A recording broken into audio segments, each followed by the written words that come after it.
Eh bien salut les amis, j'espère que vous allez bien, moi pour ma part ça va vraiment super. Aujourd'hui on a quelque chose d'incroyable, c'est un téléphone de la marque Nomu. C'est un téléphone qui est très étanche et waterproof, mais attention je ne vous conseillerais pas de le mettre dans l'eau. Et pour le prix, il coûte 145 €, certes c'est une assez grosse somme. Le téléphone est déjà très solide et il est waterproof, donc ça s'annonce plutôt bien. Et pour info, je tiens à dire aussi que je l'ai déjà utilisé pendant à peu près 3-4 jours, donc c'est un peu normal qu'il soit un peu sale l'écran. Il fallait déjà que je le teste avant de faire la vidéo, ce qui est tout à fait logique. Pour la boîte, je trouve qu'elle reste assez simple, à part le logo de la marque Nomu qui brille, ce qui rend la boîte plutôt cool. Moi, pour ma part, je l'ai pris de couleur orange. Je trouvais que ça changeait sur un téléphone. Donc pour la présentation, je trouve que ça reste simple. Voilà, donc j'enlève le téléphone, je le mets de côté. On va voir ce qu'il y a autrement. Donc après, oui, j'ai remis le câble parce qu'il fallait que je recharge le téléphone. Donc c'est moi qui ai mis le câble comme ça, hein. C'est normal qu'il y ait un peu d'effet. Et là, on retrouve une petite notice qui me sera très utile pour apprendre un peu plus sur le téléphone. Et une petite carte avec le numéro de téléphone de Nomu. On retrouve le chargeur. Il est assez gros, mais lors de la recharge du téléphone, je trouve un point négatif, c'est qu'il recharge pas assez vite, mais par contre la batterie elle tient vraiment bien, donc on va y revenir juste après. Il est quand même assez lourd, voilà, ça paraît pas comme ça. Les bords du téléphone sont assez grosses.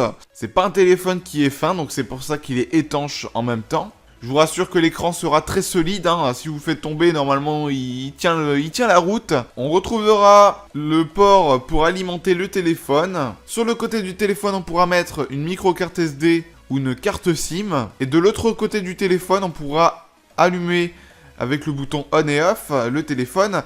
Et on pourra baisser ou augmenter le volume. Et au-dessus du téléphone, on retrouvera un port par jack pour brancher par exemple vos écouteurs ou autres. En ce qui concerne le téléphone, il fait 5 pouces, une taille qui reste normale. Il est étanche IP68. L'écran est tactile, donc il n'y a pas de bouton sur le téléphone, à part bien sûr le bouton on et off, volume, etc. Il contient 2 Go de RAM, c'est pas exceptionnel, mais bon, pour 145 €, faut pas s'attendre à quelque chose de malade. Après, pour la configuration du téléphone, je ne m'y connais pas vraiment. Il a un quad-core 64 bits 1,5 GHz. Après, c'est une bonne chose parce que c'est de l'Android 6.0. Pour la caméra arrière, elle fait 8 mégapixels, c'est pas vraiment top. Il y a double SIM, ça c'est vraiment pas mal. Et pour la caméra frontale, elle fait 2 mégapixels, là c'est vraiment nul. Et là les amis, attention parce que la batterie que je vous parlais tout de suite, alors quand je vous disais que la batterie, j'avais du mal à recharger le téléphone, ça c'est normal, c'est juste le chargeur qui est bas de gamme. Mais autrement, le téléphone a une batterie de 5000 mAh. C'est vraiment quelque chose de ouf. Donc là, franchement, votre téléphone va vraiment vous tenir très longtemps. Après, pour l'écran, je sais pas si c'est du Full HD. Ce n'est pas précisé du tout, donc je pourrais pas vous dire. Passons maintenant au test du téléphone. Pour la rapidité, je l'ai pas trouvé exceptionnel. Je trouve que c'est tout à fait normal. Mais bon, ça a tendance à faire des petites latences, un petit peu. Même si j'ai rien encore installé sur le téléphone. Donc là, on va avoir l'appareil photo.